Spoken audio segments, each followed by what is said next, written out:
When my sister Vanessa ordered me around like a waitress in my own cafe, I smiled and wiped tables. Little did she know the coffee shop she sneered at was just my side hustle, and the downtown empire her firm desperately needed was already mine. Vanessa snickered and said my cafe apron suited my sad little life. I smiled, wiping tables, while my heart hammered hard enough to crack ribs. I wiped the counter extra slow, making sure my hands didn't shake. Vanessa's heels clicked sharp across the floor like warning shots. Tony caught my eye from behind the espresso machine, eyebrows raised. I gave a small shake of my head. Not yet. Vanessa leaned one elbow on the counter, her silk blouse gleaming under the old pendant lights. She glanced around like she might catch a disease. "Still playing house in this dusty little cafe, huh?" she said, her voice sweet and sticky as bad syrup. I smiled tight. "Pays the bills," I said, wiping a water ring off the counter. Vanessa tossed her blonde hair back and snorted. "Sure, if bills mean coupons and a second-hand Corolla." Behind her, old Mr. Langford stirred his coffee, pretending not to listen. But I saw the corner of his mouth twitch. "Some folks like simple," I said. My voice stayed calm, but my throat burned. Vanessa rolled her eyes. "Simple's just another word for failure, Melissa." Her words hit like a slap. I gripped the rag tighter and blinked hard at the cash register until she turned away. My heart pounded so loud I could barely hear Tony call out, "Order up!" from the back. I carried the plates over, my sneakers squeaking on the worn linoleum. Mr. Langford smiled kindly. "Busy morning," he said, voice rough with age but warm. "Sure is," I said, setting down his breakfast. My hands shook just a little. He caught it. "You good, Mel?" he asked low, glancing at Vanessa's retreating back. I nodded. "Patience pays, Mr. Langford," he chuckled. "That it does." I abused another table just as Carla Boone walked in, her patent leather heels snapping sharp. She had a real estate flyer tucked under her arm. Tony gave me a look. "Showtime." I nodded once. "Not yet." Across the room, Vanessa pulled out her phone, probably scheduling another power lunch downtown, with people who thought owning a penthouse meant owning the world. I slipped into the back office and pulled open the safe. My fingers brushed against a stack of receipts, each one addressed to my holding company, MH Properties, LLC. Every cafe, every brick, every square inch bought silent and smart after my divorce wiped me clean. I breathed deep, tasting the bitter air of old coffee grounds and cold resolve. This cafe wasn't a trap, it was a front.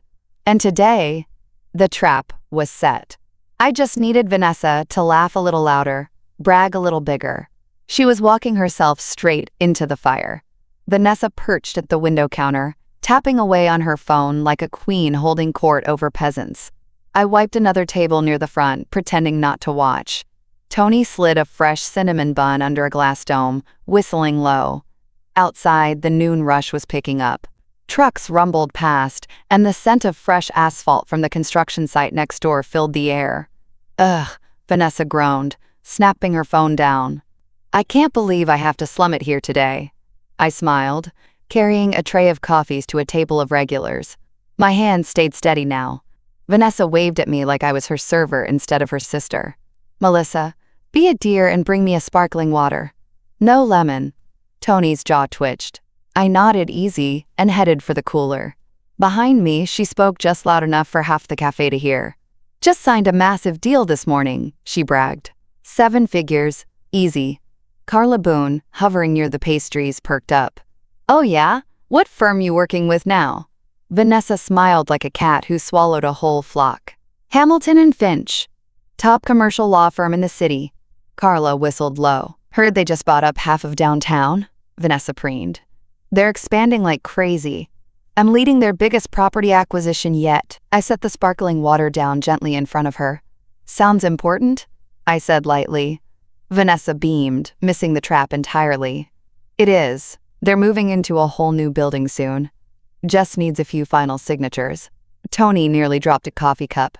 I caught his eye and gave the barest nod. Carla leaned in closer, her realtor instincts flaring. "Which building?" Vanessa twirled the straw between her fingers, clearly savoring the attention. "Some new luxury remodel off Maple and Ninth. Fancy cafe downstairs too. My stomach flipped. That was my newest building.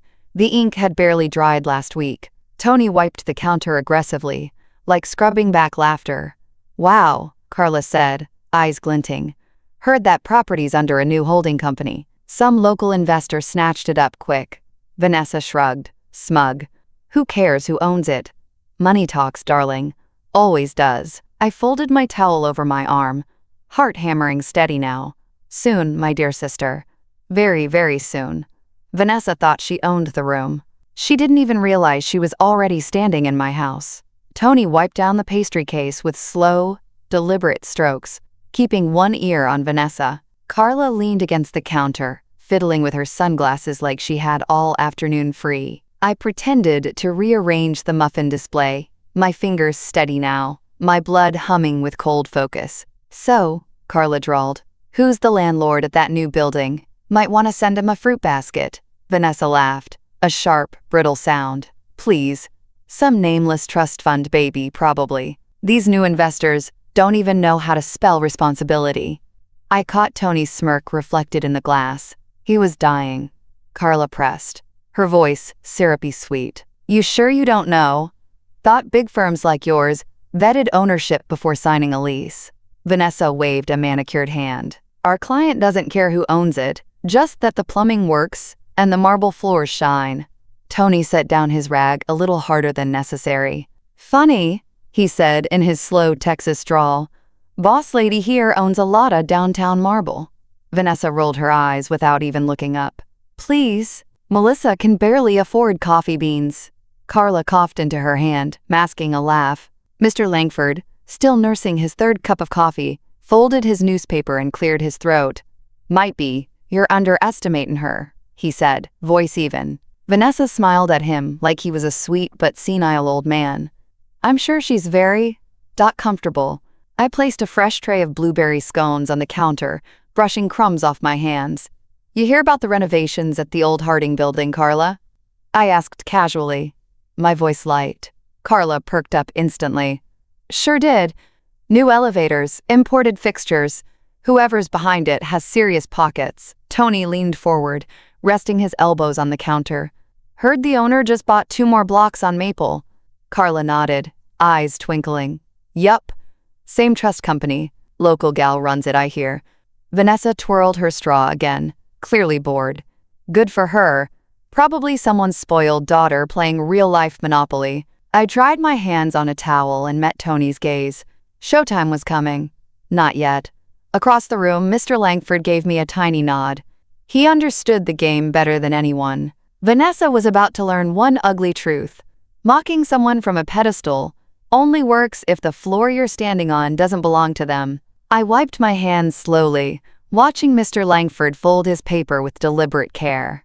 Melissa, he said, his voice carrying clear across the cafe. You got any update on that Maple project? Vanessa's head jerked up like a crow spotting a shiny coin.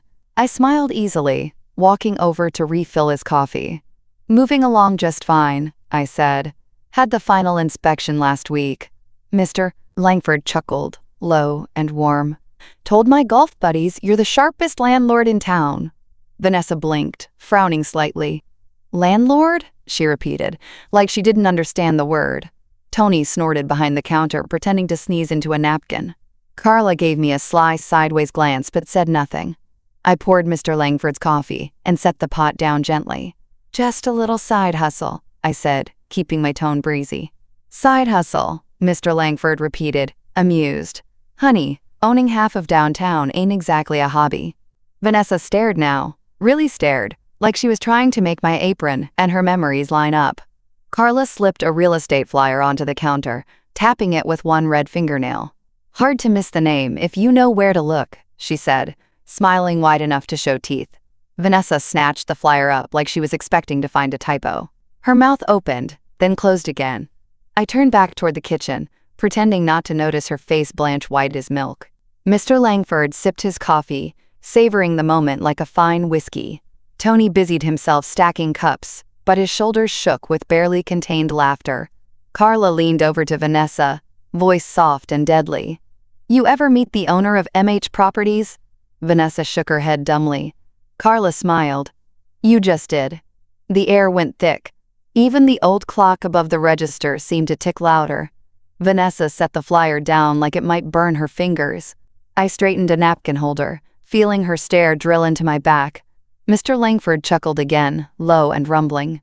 Ain't life funny, Miss Hart? Sometimes the folks you think are small got the biggest keys in town. Vanessa's face twitched. She wasn't used to being the last one to know anything, especially not in a room full of people she thought she owned. Vanessa straightened her blouse like she could iron out the panic showing in every stiff movement. She laughed, brittle and too loud. Well, guess we all have. Surprises up our sleeves, huh?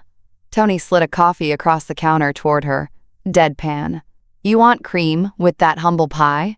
Vanessa ignored him, flashing a smile so forced I thought her cheekbones might snap.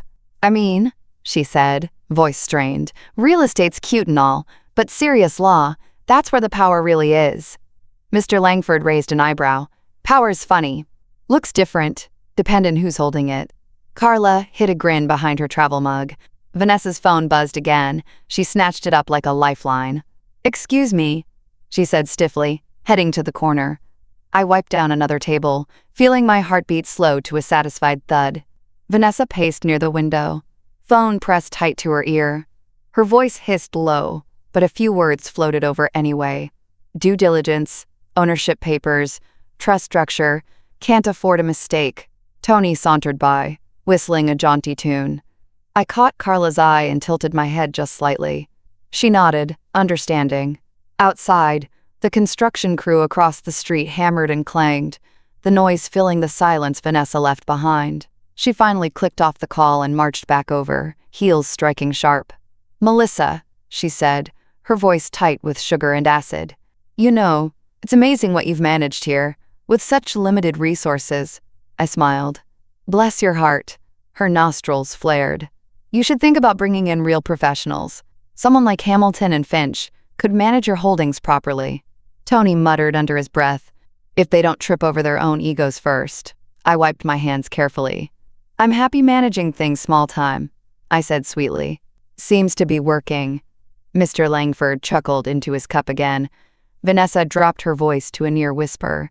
You're lucky you got in early. That's all. I leaned in just a little, close enough for her to smell the fresh cinnamon on my apron. Luck had nothing to do with it, I said, voice soft but sharp enough to cut. Just patience, and knowing when to stay quiet. Vanessa blinked, thrown off balance for the first real time all day. The queen had been knocked off her board. She just didn't realize the checkmate was still coming. Vanessa stormed outside, pretending she needed fresh air, but I knew better. Through the front window, I watched her jab her phone screen furiously. Tony leaned against the counter, arms crossed. Think she's calling in backup? Probably trying to spin it before it spins her, I said, voice low. Carla plopped into a chair, kicking off her heels. Should have brought popcorn, she said, grinning. Mr. Langford sipped his coffee, eyes twinkling under his bushy brows. City slickers always think they're the smartest in the room, till the walls talk back. Outside, Vanessa paced hard, waving her arms like a preacher on Sunday. Her mouth moved fast, her face flashing between anger and fake charm, like a bad stage play. Tony polished a mug, shaking his head. She don't realize half the city already knows who signs the checks. I adjusted the sugar caddy on the counter, slow and steady. Let her dig. Vanessa finally clicked off her call and stalked back inside, shoulders stiff. She dropped into a chair by the window, pretending to scroll casually through emails. Carla pulled out her phone and started snapping candid pictures of the cafe, careful to catch Vanessa in the background. Tony coughed to hide his snicker. Vanessa flipped her hair, trying to act unbothered. Just spoke to my managing partner, she announced loudly. Nobody asked, but she kept going. They're thrilled about our expansion, especially with the new building. I nodded, wiping a clean table for the third time. Vanessa smirked. Our client wants assurance the ownership's stable. Can't have amateurs making business decisions, right? Carla perked up. Oh, ownership's very stable, she said sweetly. Been under the same hand for years. Vanessa's smile faltered for a second before she caught herself. Mr. Langford stirred his coffee slowly. Stable as the bedrock, he said, voice like gravel. Vanessa stood, brushing imaginary lint off her designer skirt. Good, she said. Because my firm doesn't tolerate surprises. I dried my hands, letting the towel fall across my shoulder. Neither do I said, matching her tone exactly. Outside, the construction crew hammered louder, like punctuation marks at the end of a joke only I understood. Vanessa didn't know it yet, but she had just insulted the owner, the very woman her firm desperately needed to impress. Mr. Langford stood up slow, stretching like a man with no hurry in the world. The old floorboards creaked under his boots as he crossed the cafe. He stopped right beside me, brushing crumbs off his worn flannel sleeve. "Melissa," he said, voice carrying clear. "Couldn't ask for a better partner in this crazy city." I smiled, feeling Vanessa's stare burn holes through the back of my apron. Tony leaned harder against the counter, arms crossed, hiding a grin. Carla practically vibrated with excitement, her phone sneaky in her lap. Vanessa blinked, her mouth parting just slightly like a door unhinging. Mr. Langford clapped me on the back, almost knocking me into the muffin tray. "Best landlord I ever had," he said. "Smart as a whip, too." I dusted flour off my apron and said lightly, "Well, we do our best around here." Mr. Langford chuckled deep in his chest. "Your new building? Gonna be the crown jewel of Maple Street." Vanessa paled under her expensive foundation. Her voice came out small. "You're leasing from her?" Mr. Langford gave her a friendly but pointed look. "Leasing, investing, expandin'. Been workin' with Melissa's trust for years now." Vanessa opened and closed her mouth like a trout gasping for air. Carla, bless her nosy heart, swooped in for the kill. "Thought you said your firm vetted owners?" she asked, voice dripping syrup. Tony chimed in. "Guess sometimes the owners vet the firms too." Vanessa stiffened like someone had slapped her across the face. I wiped a clean spot on the counter, calm as a Sunday morning. "Mr. Langford's crew's moving in next month," I said, eyes locked with hers. "New offices," Mr. Langford added. "Bigger conference rooms, rooftop deck, whole 9 yards." Vanessa swallowed hard, her hands fluttering to her pearls like they might shield her. Tony leaned over and whispered loud enough for half the cafe to hear. "Wonder if her boss knows she trashed their new landlord." Vanessa's head snapped toward the door like she was considering a full sprint. I tilted my head, voice soft. "You leasing that space downtown, Vanessa?" She licked her lips, looking cornered. "Pending final approval," she muttered. Mr. Langford laughed again, warm and merciless. "Hope you get it. I'd hate to tell your boss you bungled the deal over a cup of coffee." Vanessa bolted for the door, muttering something about needing to, quote, "check emails." Tony gave a long, low whistle once it slammed behind her. Carla leaned across the counter, grinning wicked. "Think she's calling for reinforcements?" "More like calling for a miracle," I said, refilling the sugar jars with slow, steady hands. Mr. Langford finished his coffee and placed a crisp 20 on the counter. "That show, worth the price of admission," he said, tipping his hat before strolling out. The second he left, Carla whipped out her phone again, fingers flying over the screen. Tony chuckled. "You textin' the real estate grapevine?" Carla winked. "News travels faster than scandal at a church picnic." I wiped down the counter, heart steady now.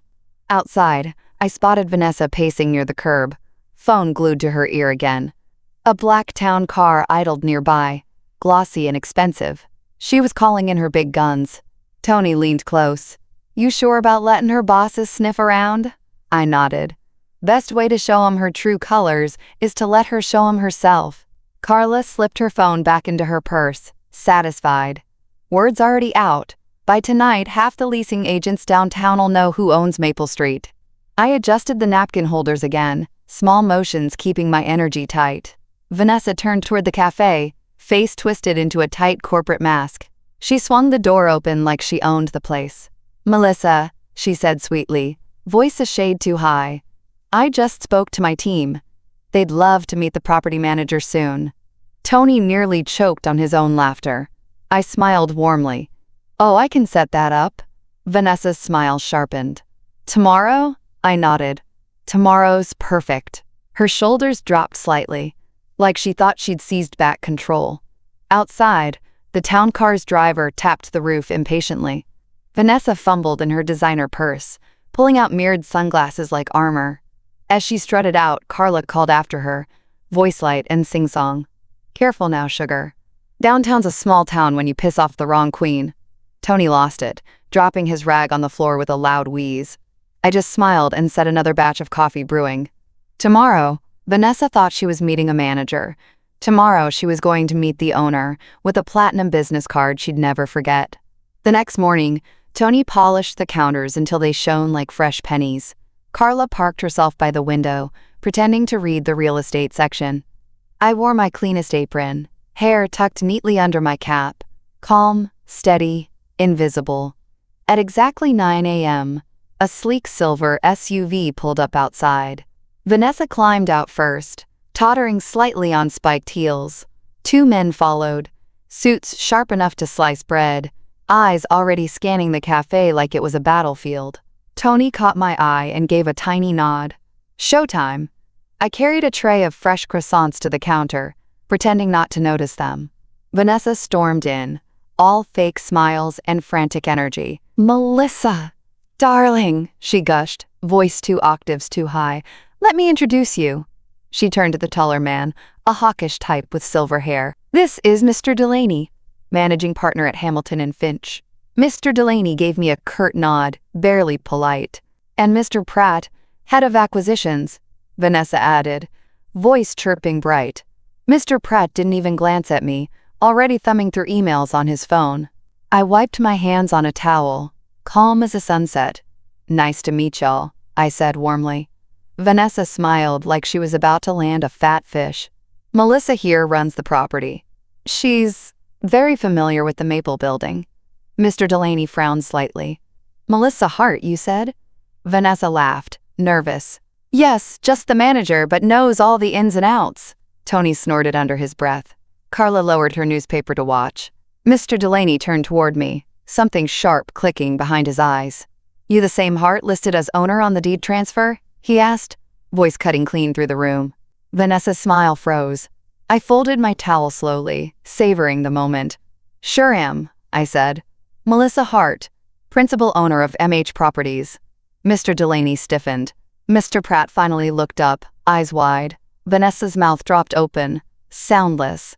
I pulled a business card from my apron pocket, heavy platinum foil, embossed with my full title, handed it straight to Mr. Delaney. He turned it over slowly, reading every gleaming letter. Carla beamed like it was Christmas morning. Tony whistled low, shaking his head. Mr. Delaney tucked the card into his breast pocket and turned to Vanessa. "You said she was just the cafe girl," he said flatly. Vanessa flushed deep red, stammering. "I didn't realize." Mr. Delaney cut her off, voice colder than January ice. "Maybe next time, Vanessa, you'll do your due diligence before mocking a property magnate." Vanessa swayed slightly, like someone had pulled the rug out from under her designer pumps. Mr. Pratt cleared his throat, uncomfortable. "Maybe we should step outside," he muttered. Mr. Delaney didn't budge. His gaze stayed locked on Vanessa, like a hawk spotting wounded prey. "You assured us," he said, voice razor sharp, "that you vetted every stakeholder personally." Vanessa opened her mouth, then closed it again, fumbling for words that didn't exist. Tony wiped down the counter, whistling something suspiciously close to a funeral march. Carla flipped her newspaper shut with a snap loud enough to echo. Mr. Delaney turned back to me, formal now. "Ms. Hart," he said, respectful, "on behalf of Hamilton and Finch, let me extend an apology for any miscommunication." I smiled pleasantly. "No hard feelings. I'm always happy to work with good tenants." Vanessa twitched at the word tenant, like it burned her skin. Mr. Delaney nodded. "We're still very interested in finalizing the Maple lease, assuming you're still interested in leasing to us." Tony actually dropped a spoon in the sink with a loud clatter. I paused for a perfect, heavy heartbeat. "I'll have my legal team review the offer," I said. "Make sure it's a good fit." Vanessa's knees almost buckled. She gripped the back of a chair to steady herself. Mr. Pratt shifted uncomfortably. "We, can have revised documents over this afternoon." I nodded graciously. "Sounds good. I'll have my people take a look." Tony let out a soft, triumphant "whoo" under his breath. Mr. Delaney shot Vanessa one final glance. "Stay here," he ordered curtly. "We'll discuss your future later." Without waiting for a reply, he and Mr. Pratt turned on their polished heels and strode out the door. The bell jingled sweetly behind them, like a judge's gavel sealing a verdict. Vanessa sagged into the nearest chair, color draining from her face. Tony leaned across the counter. "Y'all want a paper bag to breathe into?" he asked, dead serious. Carla giggled behind her coffee cup. I wiped my hands calmly, my chest lifting with a deep, quiet breath. Vanessa had played games her whole life. Today she learned some games end with you checkmated, iced out, and sitting alone in a cafe you don't even own. Vanessa sat hunched at the little corner table, twisting her wedding ring around and around her finger. Tony swapped out the pastry trays, humming an old country breakup song under his breath. Carla scrolled her phone, pretending to ignore the slow-motion train wreck happening 2 feet away. I wiped down the espresso machine, letting the silence stretch thick as Texas heat. Finally, Vanessa stood, smoothing her skirt with shaky hands. She walked up to the counter like a kid, approaching the principal's office. "Melissa," she said, her voice brittle but sweet, "maybe we got off on the wrong foot." Tony choked a little, fake coughing into his apron. I turned slowly, resting my hand easy on the counter. Vanessa smiled, wide and desperate. "We're family," she said, voice wobbling. "We shouldn't let a little misunderstanding get between us." Carla muttered, "Little? My ass," into her coffee. Vanessa leaned closer, her perfume sharp and cloying. "You know," she said low, "there's opportunity here. Big opportunity. We could partner. Hamilton and Finch, MH Properties. We'd make a great team." Tony wiped an invisible spot off the counter, shaking his head like he was watching someone pet a rattlesnake. I smiled, slow and wide. "I appreciate the offer," I said, voice steady as bedrock. "But I'm not looking for new partners." Vanessa's eyes darted, searching for something, anything. "We can spin this," she whispered, urgently. "Tell your clients it was all planned. Make you look like the underdog genius. Everyone wins." I folded my towel over my arm neatly. "I don't need spin," I said. "I built my reputation by letting my work speak louder than my mouth." Tony let out a soft amen behind me. Vanessa stiffened, shoulders snapping back like a scolded child. Her voice dropped, bitter now. "You're making a mistake." I tilted my head, studying her for a long, cool second. "No, Vanessa," I said, each word crisp. "I made my mistake years ago, thinking your opinion ever mattered." Vanessa's face crumpled, the mask sliding off. For the first time in years, I saw the truth. She wasn't powerful. She was just loud. I stepped back, giving her the full space to leave. She hesitated, then grabbed her designer bag and stormed out, the doorbell jangling wild in her wake. The cafe felt lighter, like a thunderstorm had finally passed. Tony leaned over and whispered, "'Bout damn time." I smiled, heart finally quiet, finally free.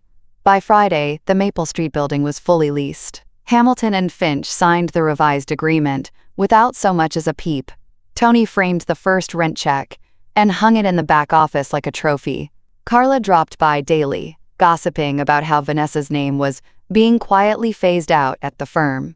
I brewed coffee like always, hands steady, heart lighter than it had been in years. Expansion plans moved fast. Mr. Langford introduced me to 3 new investors, each one eager to partner with the sharpest mind downtown. Tony and I toured 2 empty storefronts on Elm and Cedar, sketching out ideas for the next cafe. "Imagine it," Tony said, standing in the dusty old bakery. "Bigger kitchen, cozy booths, maybe live music on Saturdays." I grinned. "Maybe call it Second Chances." Tony laughed. "Has a nice ring." By the end of the month, the ink was dry. MH Properties officially owned another half block of the city.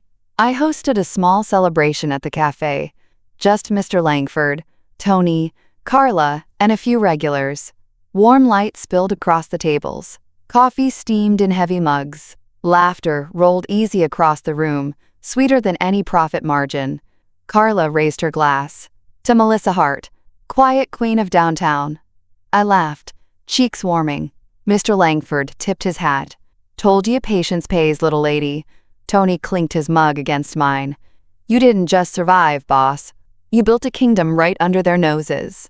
I sipped my coffee, savoring the cinnamon, the freedom, the quiet victory. No big speeches, no billboards. Just bricks, mortar, and truth. I didn't need to tear Vanessa down. I had simply outgrown her. The future stretched ahead now, wide and open like a Texas highway at dawn. I could open more cafes, buy more blocks, maybe finally take that road trip I used to dream about. No permission needed. No one standing in the way. Just my hands, my heart, and the city humming at my feet. Outside, the streetlights flickered on, bathing Maple Street in gold. I wiped my hands on my apron and smiled toward the windows. Tomorrow, the work would start all over again. And I couldn't wait. 2 weeks later, Mom called about Sunday dinner. "Family's getting together," she said, trying for casual. "Be nice if you showed your face, honey." I smiled at the calendar on my wall, a list of building closings and expansion meetings marked in bright red. "Sure," I said, light as a breeze. "Wouldn't miss it." Tony packed a little box of cinnamon rolls to bring. "Go remind 'em what success smells like," he teased. Carla laughed. "And what it owns." The sun was low when I pulled up to the old Hart house, my truck tires crunching against the gravel. Inside, the usual crowd had gathered: cousins, aunts, a few tag-along friends angling for a free meal. Vanessa floated around the living room in a navy dress, glass of wine clutched tight like a lifeline. She glanced up as I stepped inside, her smile stretched thin and brittle. "Melissa," she said too loudly. "So good to see you." I hugged Mom, shook hands with Uncle Rick, waved at the cousins. Vanessa hovered close, waiting for a moment to pounce. When it came, she sidled up beside me, voice syrupy. "So you still running that cute little coffee shop?" she asked, the words sliding sharp underneath the fake sweetness. I smiled slow, letting the moment stretch just long enough for her hope to build. Then I pulled a platinum business card from my bag and pressed it into her hand. Her eyes dropped to the card. Her face froze. Melissa Hart, principal owner, MH Properties Group. Below it, in clean, sharp letters, a list of holdings: Maple Street, Cedar Plaza, Elmwood Row. Vanessa's fingers trembled slightly. I patted her hand lightly. "Still brewing coffee," I said, voice low and full of honey. "Just in a bigger kitchen these days." Across the room, Mom watched curiously. Uncle Rick leaned closer to peek at the card. Vanessa tucked it away quickly, cheeks flaming red. I grabbed a cinnamon roll, bit into it slow, and grinned as warm butter slid across my tongue. Around me, the house buzzed with chatter. But Vanessa stayed frozen, standing under the old family portrait like a ghost who hadn't realized the world moved on without her. And for the first time in years, I didn't feel like the small-town sister with something to prove. I was the quiet storm that had already passed through and left the skyline changed. As I reached for another cinnamon roll, my phone buzzed hard in my pocket. I pulled it out, thumb freezing over the screen. Unknown number. "Interested in selling? Name your price." I glanced toward the window, heart thudding slow and steady. Outside, a black SUV idled across the street, windows tinted deep. Tony's voice echoed in my head. "Once they find out who you are, they'll come running." I smiled, slow and dangerous. The city thought they knew my value, but they were about to learn. I was just getting started.